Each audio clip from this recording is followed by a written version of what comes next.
Hello, fellow activists. My name is Bente. I come from Norway, and no, we do not have polar bears roaming the streets. And no, Sweden is not the capital of Norway. Since Greg's gruesome murder, I've had to step back a little and reorganize my priorities. I deleted everything and everybody that had to do with the death penalty. I was so sick, and I couldn't do it anymore. I needed a break. Nevertheless, I stand here today to add my voice to the World Day Against the Death Penalty and to full abolition of the death penalty worldwide. I thank the organizers, Voices for Death Row Inmates, for inviting me. I'm honored to stand here with so many fellow activists and guest speakers talking about such an important issue on such a day. And like Schwarzenegger used to say, I'm back. While writing my master's degree on the 13th Illinois Exonerated back in 1999, I volunteered to write an inmate on death row. I didn't care who. It wasn't about that. And I got Greg. And I'm glad it was Greg. I wouldn't have wanted it any other way. His sense of humor and compassionate fight for justice got to me, and it didn't take long until I realized he couldn't possibly be guilty. But had anyone then suggested that I one day would walk into the death chamber to watch his gruesome murder, I wouldn't have believed them.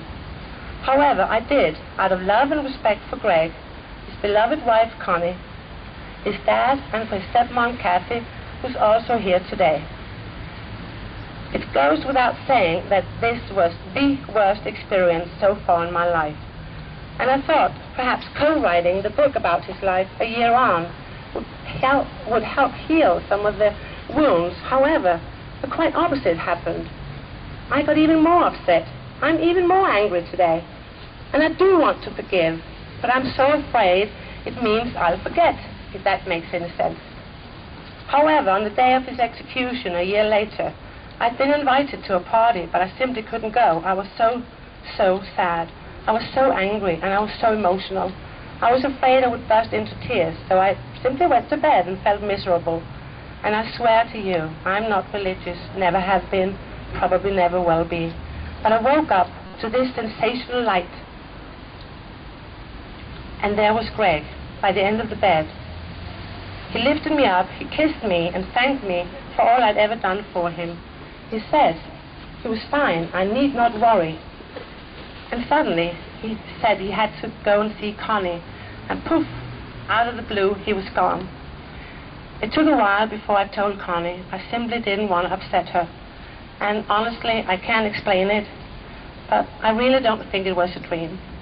And somehow it helped me ease the pain in my heart.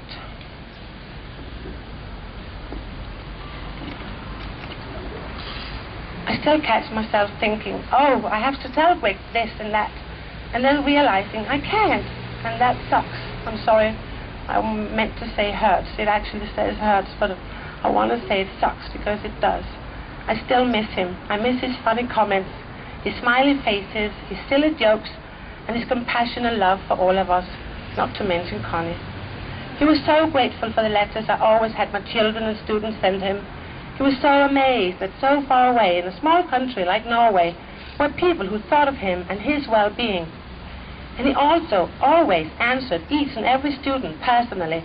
And in his farewell letter to me, he asked me to tell them how much that lifted his spirits. And I did tell them when Connie came back with me after the funeral.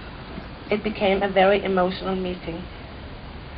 I did what I could to keep his spirits high, writing letters of support, sending him monetary aid when I could, creating a website to promote his case, visiting him on death row, contacting people I thought that might be able to help him.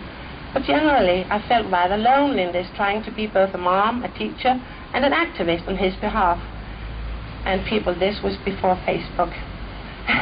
And when I got a letter from Peter Bellamy in 2005, I was ever so happy. And I tell you, Peter is the sweetest, wisest, and smartest man ever. And things quickly changed to the better. And Greg was even happier in 2006 when he met the love of his life, Connie. He suddenly had more to fight for, and the phrase, if I get out, changed to when I get out. His lawyers fought the best they could, and together the three of us put up the best fight that we could. sadly, we lost. We lost to the corrupt practice of a very flawed criminal system, to put it mildly. Notice I said criminal system, as it can't be referred to as a justice system. There's nothing just about the system. Greg stated in his last interview that the truth doesn't matter. Still, when he professed the truth on the gurney, I can only hope Miss Donovik's son and family believed what we did, that Greg told the truth when he said, "Before you is an innocent man." I still think of Miss Donovik and her family, as did Greg until his last breath. At our last visit, Greg did his best to ease the tension, so did we. I think we all pretended that there was still hope. He asked me to look after Connie and help her cope. I promised I would, and I told him I'd planned to take her back to Norway in case the execution was to take place. He was so concerned with our well-being, and Connie's in particular, and he insisted on being positive and strong until the end. We all were. However, I saw the dark circles under his eyes, and I read death and fear in his face. I remember the moment when I had to leave. My heart dropped, I tell you. I blew him kisses all the way until I couldn't see him anymore, and I knew it was over. I drove with Kathy to Huntsville, and I'm glad she did. She, more than anyone at that point, gave me the strength to make it through the day. Lots of supporters had showed up at the hospitality house, among them a man whom I greatly admire, former prison chaplain Reverend Carol Pickett. He really calmed me down in that house. And when Greg called Connie, I think I said, "Hang in there," or something. "I love you." Honestly, I really can't remember. I was so scared at that point. I'd never seen anybody dead before. I did my best, though, not to show it. I was there to support Greg and Connie, and could not break down. Perhaps I should have. I have later, though. When they informed us that we had to go, my heart sank. We drove to the opposite side of the ward's unit. Mrs. Irene Wilcox, the sweetest old lady in the world, talked me through the process. I was so cold, yet it was extremely hot that day, and I almost shook in fear. I didn't want to look at the clock, but constantly caught myself checking to see what time it was. But when I heard a female guard say the horrible words, "It's time to go," I froze and started hyperventilating. Connie started crying, and I was still in a state of shock. But I knew that Greg needed us to be strong, and when we saw him on the gurney, we all smiled and blew him kisses. We stood there listening to the most powerful statement I have ever read, and I tell you, people, I read them all. 463. He was so dignified to the end, so determined to tell the truth to Mrs. Vick's son. But I was so shocked to see him so close, yet so far away. Covered up in bandages, that really got to me. And I looked at the warden. I'm sure I saw discomfort in his eyes. It could be wishful thinking, but I felt that he was uncomfortable. He had told us, Greg, that he wouldn't say the famous line, "Warden, I'm ready." So instead he said he was done talking, and then I knew it was over. It felt like an hour, but it only took 8 minutes. I could hear a loud sigh. His chest didn't move, and eventually it was over. And Greg was pronounced dead at 6:20. And I have pretended ever since that Greg was at peace, but in retrospect, I'm sure he was not. I'm sure he was angry and disillusioned. Needless to say that the funeral was tough. It was Greg's birthday, people. A healthy man of 42, innocent, now dead and cold in the grave. How sick is that? And I needed to take Connie away, and we left for Norway, where my kids, my friends, and students did their best to show her all the love and support. Kathy, Peter, Connie, and I are still close. And we do what we can to keep sane and stick together. And we do. We're here together today. And thank goodness for Skype, Facebook, and emails. And we're here today together to testify to the insanity of a barbaric, corrupt, cruel, and archaic practice. The death penalty is still capricious, racist, and arbitrary. And instead of Texas stated Greg was a murderer, Texas, he was innocent. And unfortunately, there are still far too many Fordses, Woodses, Perez's, McFarlanes, Medinas, Skinners, Davises, Routiers, Hendersons, Carthys, and McCarthys on U.S. death rows, just to mention some. And worldwide women are still being stoned or hanged for crimes men committed. Go figure. And the list of countries that still apply the death penalty is still too long, so the work is by far over. Our job is to keep spreading that message of abolition. We do it today, we will do it tomorrow, and we will not stop. And there are so many great groups working against the death penalty.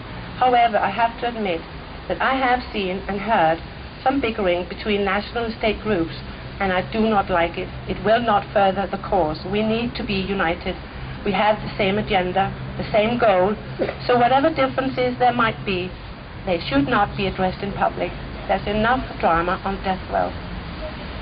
Conclusively, I would like to say that as an educator, I believe in targeting the young ones of the world, giving lectures, holding conferences, organizing protests like today, targeting politicians and people of power and influence, posting information and signing petitions, calling governors, Twitter, blog, whatever you do, do it. It matters. And there are so many ways of support. However, perhaps it is time to rethink strategies of the past, set new goals, new targets. For instance, tell the drug maker Hospiro Incorporated to stop enabling the executions. We need to change. And I will keep doing what I have done for so many years, lecturing, educating, recruiting people to the cause, and I'm sure you will. In fact, I do know you will. And I dedicate this speech to my Greg, our big guy, to Mrs. Vick's son and family, and to the thousands and thousands who have been murdered by the state worldwide, and to all the murder victims' families as well. Killing the killer has never proved that killing is wrong. And finally, I would like to say that the kids against the death penalty in Texas are my heroes. And people, let's face it, they should be carefree kids, simply kids, concerned about homework and grades.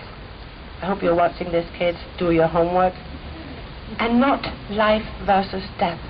Let us help them achieve just that. Keep up the good work, you all, and I'm proud to be here with you today. And I humbly thank you for listening. Love and support.